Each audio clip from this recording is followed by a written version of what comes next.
नमस्कार, आप देख रहे हैं रेड 9 न्यूज की ये खास पेशकश, जहां पर आज हम आपको रूबरू करवाएंगे आयुषी श्रीवास्तव से, जिन्होंने अभी हाल ही में सिविल सर्विसेज में उनका चयन हुआ है। उनसे जानेंगे कि उनका ये सफर कैसा रहा।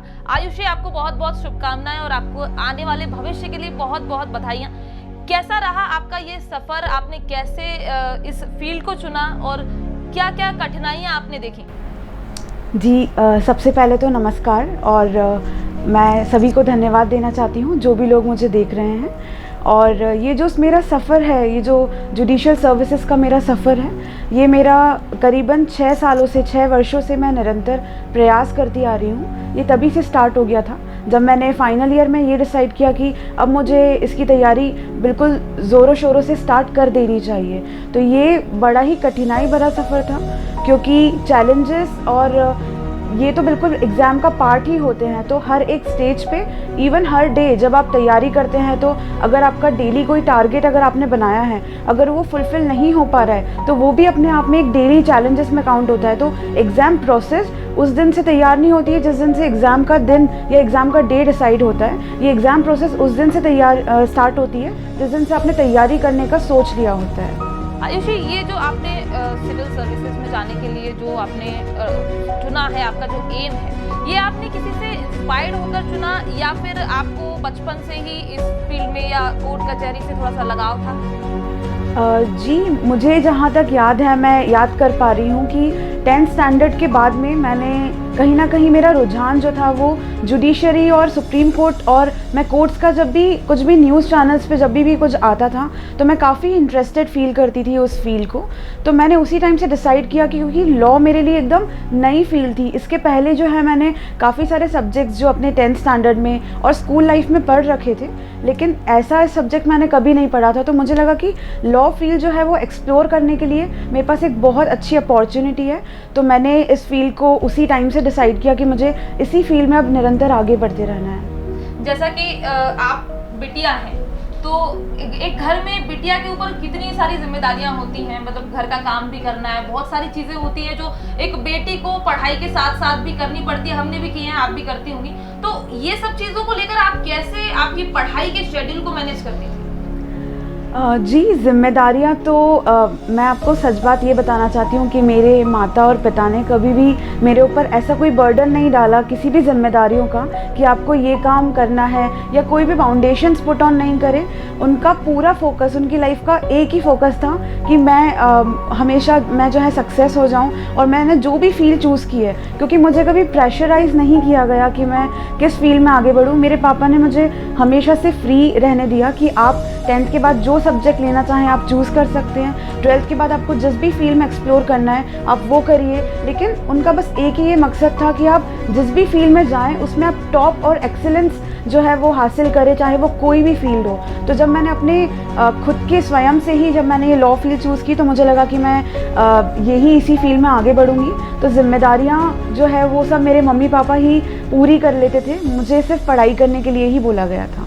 मतलब कि आपकी जो सफलता का श्रेय है वो आपके साथ साथ आपके माता पिता को भी जाता है। मैं आपसे एक क्वेश्चन ये पूछना चाहूँगी, जो बच्चे अभी जो तैयारी कर रहे हैं, तो वो किस तरह से अपने टाइम शेड्यूल को मैनेज कैसे करें? कितने घंटे पढ़ाई करना चाहिए, मतलब किस तरह से उस चीज़ को मैनेज करें? मैं सबसे पहले ये बताना चाहती हूँ कि मम्मी पापा का जो है कंट्रीब्यूशन वो जितना मेरा है उससे मैं कहीं ज़्यादा ही और क्रेडिट देना चाहूँगी, क्योंकि जिस घर में अगर पेरेंट्स ही अगर ऐसा माहौल क्रिएट ही ना करे कि आप पढ़ाई करिए आगे, तो शायद बच्चा कभी आगे और बढ़ ही नहीं सकता। तो हर तरीके की हेल्प चाहिए होती है, ना सिर्फ पढ़ाई के लिए, और मोटिवेशन भी रोज़ चाहिए होता है, क्योंकि आप निरंतर आप घर में ही रहते हैं और आप सिर्फ पढ़ाई और आपकी किताबें ही आपके साथ होती है। तो कई बार ऐसा होता है कि दिन में आप डीमोटिवेटेड कभी फील करते हैं, तो मम्मी पापा के सपोर्ट और मॉरल सपोर्ट जो मैं कहना चाहती हूँ वो सबसे इम्पॉर्टेंट होता है। तो इक्वल कंट्रीब्यूशन से भी ज़्यादा कंट्रीब्यूशन मेरे पेरेंट्स का रहा है। और जो भी एस्पिरेंट्स हैं जो तैयारी करते हैं उनके लिए मैं बताना चाहती हूँ कि डेली का जो शेड्यूल रहता है वो पर्सन टू पर्सन डिफ़र कर सकता है। जैसे हर एक पर्सन का एक अलग एक टाइम शेड्यूल होता है। किसी को डे टाइम पे पढ़ना बहुत अच्छा लगता है, किसी को नाइट टाइम में जो रूटीन होता है वो फॉलो करना बहुत अच्छा होता है। तो क्योंकि ये जो मेरा ड्यूरेशन था, ये मैं पिछले 6 सालों से तैयारी करती हुई आ रही हूँ, तो मैंने सारे ही एक्सपेरिमेंट्स अपनी पढ़ाई पर लागू किए थे। मैं बिल्कुल ये सच बात बताना चाहती हूँ कि मैंने पूरा नाइट शेड्यूल भी फॉलो किया है, जिसमें मैं रात भर पढ़ाई करके दिन भर सोती थी। मैंने एक मॉर्निंग का शेड्यूल भी बनाया था और मैंने अलग टाइप के जो भी सारे एक्सपेरिमेंट्स होते थे, जो भी टेक्निक्स जो आजकल नेट पे अवेलेबल है कि आप किस तरीके से बेटर पढ़ाई कर सकते हैं, वो शेड्यूल भी मैंने फॉलो किया। तो मेरा जो नॉर्मल शेड्यूल यही रहता था कि पूरी जो दिन का फोकस रहता था वो सिर्फ मेरी पढ़ाई पर ही केंद्रित रहता था। चाहे वो मैं खाना भी अगर खा रही हूँ या घर में अगर मैं फ्री टाइम में कुछ टीवी या न्यूज़ भी देख रही हूँ, तो मैं ये मेक श्योर करती थी कि वो जो पर्टिकुलर चीज़ मैं कर रही हूँ वो कहीं ना कहीं मेरी एग्ज़ाम को 1% भी कंट्रीब्यूट अगर कर दे तो मेरी लाइफ में वो मेरी सफलता का एक स्टेप बन जाएगा। कभी ऐसा हुआ कि पढ़ते पढ़ते आप ऊब गई, बोर हो गई, मन नहीं कर रहा है, पढ़ाई में मन नहीं लग रहा है, किताबों में मन नहीं लग रहा है, तो कैसे आप आपका खुद का मनोरंजन करती थी? कैसे आप, कौन से संसाधन ऐसे रहते थे? या कोई मूवीज वगैरह देखना पसंद है आपको, सॉन्ग सुनना पसंद है? कुछ तो शौक होंगे आपके ऐसे, वो ज़रा जानना चाहेंगे आपसे। जी, हॉबीज़ तो हर एक पर्सन की अलग अलग होती ही हैं और हॉबीज़ होना एक बहुत ही बढ़िया ट्रेट होता है एक बेटर ह्यूमन का, क्योंकि जिस पर्सन के पास हॉबी नहीं है वो किसी भी फील्ड में एक्सेल नहीं कर पाएगा। और ये तो बिल्कुल इम्पॉसिबल है कि कोई भी स्टूडेंट या कोई भी एस्पिरेंट 24 आवर्स सिर्फ और सिर्फ किताबों के साथ बिता दे। तो आपको कुछ ना कुछ एक्स्ट्रा जो टाइम है वो एक ऐसी एक्टिविटी में इंडल्ज रहना चाहिए, या मैं जो करती थी वो मैं ऐसी एक्टिविटी चूज़ करती थी जो मेरे कहीं ना कहीं पढ़ाई को ही सराउंड करे। जैसे फॉर एग्जांपल मुझे बुक्स रीड करने का बहुत ज़्यादा शौक है, तो मेरे पास कलेक्शंस हैं। मैं बायोग्राफीज़ पढ़ती थी, मैं नॉन फिक्शनल बुक्स पढ़ती थी, मैं इंस्पिरेशनल या मोटिवेशनल कहीं से कोई शॉर्ट जो है बुक्स ले आया करती थी, उसे मैं रीड करती थी। अगर मुझे लगता था कि अभी बुक रीडिंग मुझे नहीं करनी है तो मुझे आर्ट में काफ़ी इंटरेस्ट है, या कभी कभार मम्मी के साथ बैठकर बातें कर लेती थी और कुछ खाने में हेल्प करती थी, क्योंकि मुझे कुकिंग का भी बहुत शौक है। तो वो सब चीज़ें जो हैं वो कहीं ना कहीं मेरी जो पढ़ाई से थोड़ा हटकर हो जाता था, तो मेरा मन और ज़्यादा, मैं और मेहनत से तैयारी में जुट जाती थी। जैसा कि आज का जो दौर है, यहाँ पर बच्चे अक्सर सोशल मीडिया के माध्यम से पढ़ाई में नई नई चीज़ें, इंटरनेट पे बहुत सारी चीज़ें उपलब्ध होती हैं, तो जो आपके भी काम आई होंगी, बाकी बच्चे भी ऐसा करते हैं। सोशल मीडिया पर फेसबुक, इंस्टाग्राम, यहाँ पे बहुत सारे बच्चे होते हैं जो ऑलवेज एक्टिव रहते हैं, पढ़ाई के साथ साथ भी रहते हैं। तो आपने भी कभी ऐसा कुछ, आप भी सोशल मीडिया पे इतना एक्टिव रहते थे, या फिर आपने अपने एम को पाने के लिए इन सब से नाता तोड़ दिया? जी, मैं बताना चाहती हूँ कि जब मैंने डिसाइड किया कि मुझे एक ऐसी कंपटीशन फील्ड में एंटर होना है, तो मेरा सबसे पहला जो एम था वो यही था, या तो मैं बिल्कुल इस एम को मैं फॉलो ही नहीं करूँगी, या तो मैं इतना ज़ोरों शोरों से फॉलो करूँगी कि मैं सारी चीज़ें भूल जाऊँगी। तो मनोरंजन के जो सारे ही साधन थे, जैसे बाहर जाना या फ्रेंड्स से मिलना या शादी पार्टीज अटेंड करना या किसी फ्रेंड्स के साथ हैंग आउट करना, तो वो सब मेरा बिल्कुल कट हो चुका था। बात रही सोशल मीडिया की, तो कोई भी जो सोशल मीडिया ऐप है उस पर मैं थी ही नहीं। इनफैक्ट बीच में तो मैंने पूरा फ़ोन यूज़ करना ही बंद कर दिया था। तो जो भी मेरे कुछ इंपॉर्टेंट अगर मुझे कॉल्स करने होते थे तो मैं या तो अपने मम्मी के फ़ोन से करती थी या मेरे पापा का फ़ोन यूज़ करती थी। तो फ़ोन का तो बिल्कुल, मैं सभी लोगों को ये भी बताना चाहती हूँ कि जो भी एस्पायर कर रहे हैं कुछ बनने के लिए, अगर आपने अपना एक एम अगर डिटरमाइन कर लिया है तो आपको पूर्णतः उसी में लग जाना है। अब सोशल मीडिया जो है, काफ़ी डिस्ट्रैक्शंस जो है आजकल देखा जाता है, तो काफ़ी बच्चे इससे भटक जाते हैं या किसी और से इन्फ्लुएंस होने लगते हैं, जो आपके पढ़ाई से आपको डिस्ट्रैक्ट अगर रखेगा तो आप अपना एम को उतना परस्यू कर नहीं पाएंगे अच्छी तरीके से, और आप कहीं ना कहीं डीमोटिवेट भी होंगे अगर आप दूसरों की लाइफ्स को इतना फॉलो करेंगे। तो ये जो पढ़ाई होती है किसी भी एग्ज़ाम की, वो सिर्फ 4 दीवारी में ही की जाती है। सिर्फ आपकी और आपकी किताबें और आपकी मेहनत जो होती है वो आप अकेले ही स्वयं देखते हैं। तो कोई भी सोशल मीडिया पे अगर आप नहीं रहेंगे, तो मैंने जिस दिन से डिसाइड किया था, सारे ही सोशल मीडिया ऐप्स जो हैं वो मैंने बंद कर दिए।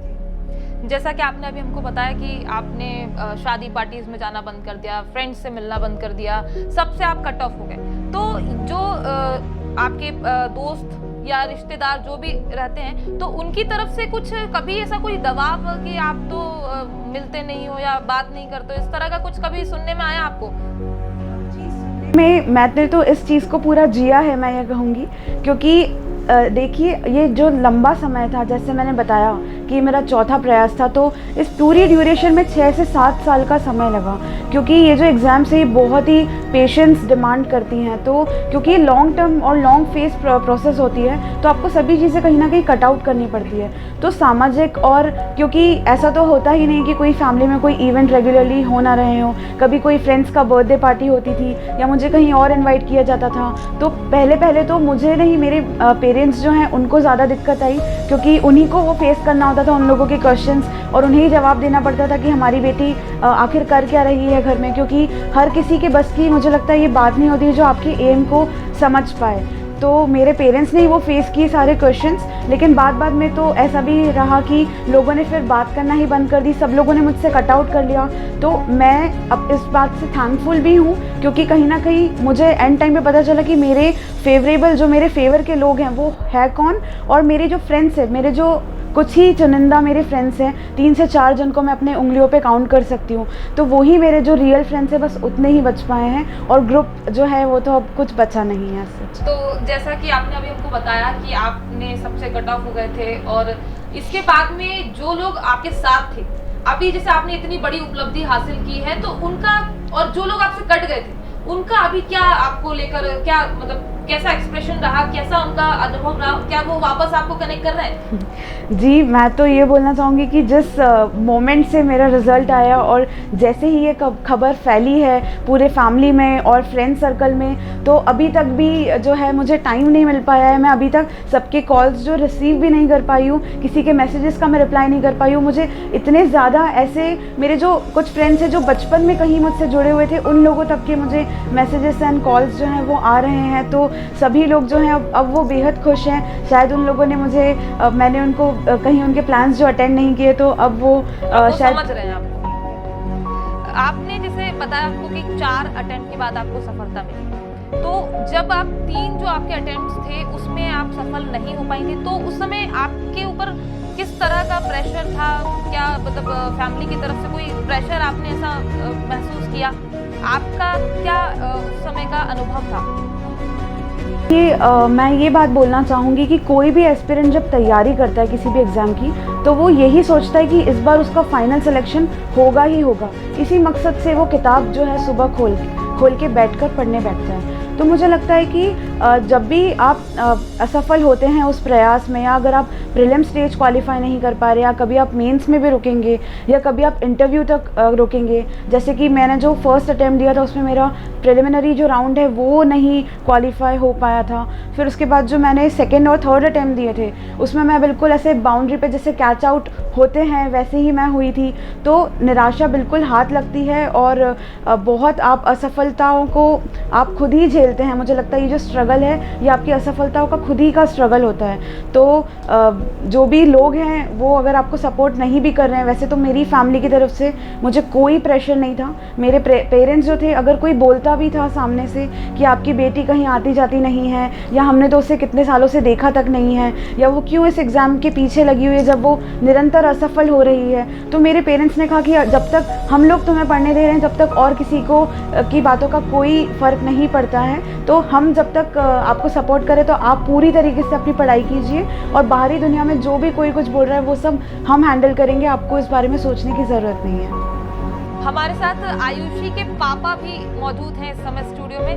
सर, आपका बहुत बहुत शुक्रिया। धन्यवाद। आपकी बिटिया अफसर बन गई है, कैसा लग रहा है आपको? बहुत बेहद खुशी है, और ऐसा लग रहा है कि हमारे लिए तो खुशियों का खजाना मिल गया है।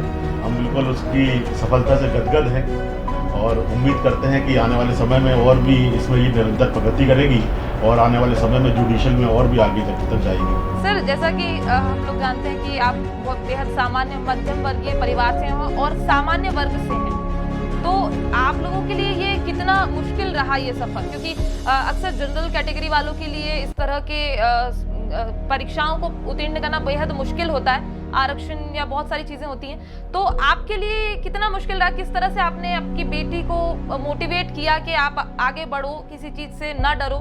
किस तरह से ये सफ़र रहा?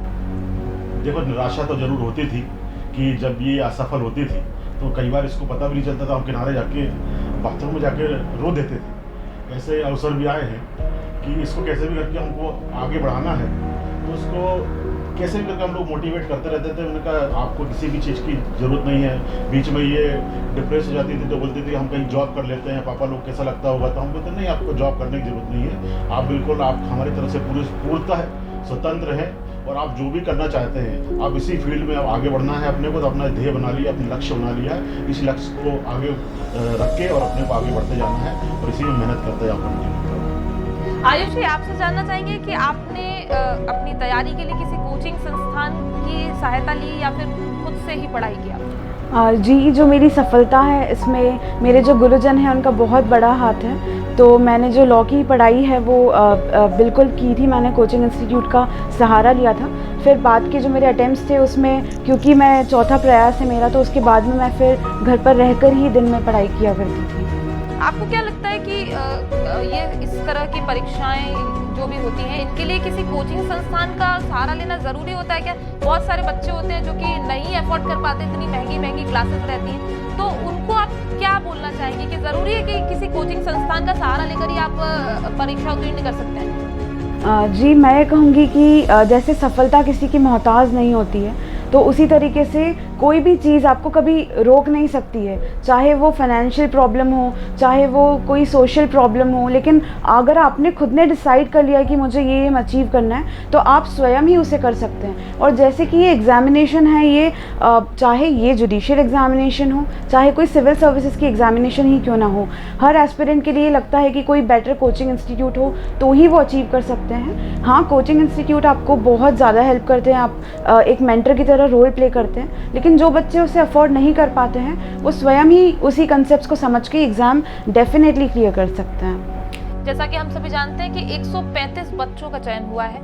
जिन बच्चों का चयन नहीं हो पाया है और जो बच्चे अभी निरंतर प्रयास कर रहे हैं, उनको आप आपकी साइड से क्या कहना चाहेंगे, क्या संदेश देना चाहेंगे? क्योंकि जब मैं भी असफल हुई थी, जब मैं इंटरव्यू से जब मैं बाहर आती थी, तो जब आप खुद ही मन में आप विश्वास कर लेते हैं कि इस बार तो आपका फाइनल सिलेक्शन डेफिनेटली होगा, लेकिन जब आपके हाथ में सिर्फ निराशा रखती है, तब आपको लगता है कि जैसे कि पूरी दुनिया में अब कुछ बचा नहीं है, आप बहुत डिप्रेस होते हैं, आपको लगता है कि अब इतने मेहनत करने के बाद भी अचीव नहीं हो पा रहा है, तो अब मुझे शायद छोड़ देना चाहिए या मुझे कोई और फील्ड में स्विच कर देना चाहिए। तो मुझे लगता है कि जब तक आपका अगर एक एम है तो आपको उसको किसी भी तरीके से पाके रहना चाहिए। हालांकि प्रैक्टिकली डीमोटिवेट होना और डिप्रेशन में होना बहुत ही आम बात है, लेकिन जो मैंने किया वो ये था कि कुछ दिन बुरा लगता है, लेकिन फिर अपनी गलतियों को देखा। मैं नोटबुक तैयार रखती थी, उसमें मैंने अपनी सारी गलतियां लिखी हुई थी और अंत तक, और लकीली मेरी सफलता तक मैंने उन सारी गलतियों पे कट भी लगा दिया था कि अब मेरी वो मिस्टेक्स रह नहीं गई हैं। तो जो भी अगर आपकी मिस्टेक्स हैं, आप वो चेक कीजिए कि आप किस जगह और किस स्टेज पे आप रुक रहे हैं, वो आप बार बार उसको एवेल्यूएट कीजिए। या अगर आपकी लाइफ में कोई आपको गाइड करने वाला है तो आप उनसे पूछिए कि हम किस जगह रुक रहे हैं, क्योंकि हम जब अपना बेटर इवैल्यूएशन करते हैं तो कई बार होता है कि हम स्वयं अपना खुद इवैल्यूएशन नहीं कर पाते हैं, तो हमें किसी और से भी पूछना पड़ता है कि हम और कहाँ बेटर करें। जैसे मैं अपने पेरेंट्स से भी पूछती थी कि मुझे और क्या बेटर करना चाहिए, या मेरा मेंस अच्छा नहीं हो रहा है, या तो मेरा इंटरव्यू अच्छा नहीं हो रहा है, तो मुझे किस फील्ड में और बेटर करना है। तो हर एक स्टेज की अलग अलग जो अपनी कमियां हैं उनको नोट कीजिए, उन पर काम कीजिए और बार बार रिवीजन कीजिए, अपने सब्जेक्ट्स का बार बार रिवाइज कीजिए, तो डेफिनेटली आप सफल होंगे। और सबसे बड़ी बात, आप ईश्वर पे भरोसा रखिए, तो बिल्कुल सफलता आपके जो है वो। तो आयुषी, आपको आपके भविष्य के लिए बहुत बहुत शुभकामनाएं। आप ऐसे ही आगे बढ़ते रहें, स्वस्थ रहें, मस्त रहें। तो ये थी हमारे साथ आयुषी श्रीवास्तव। आज का सफर यहीं तक, फिर मुलाकात होगी किसी अन्य शख्सियत के साथ। नमस्कार।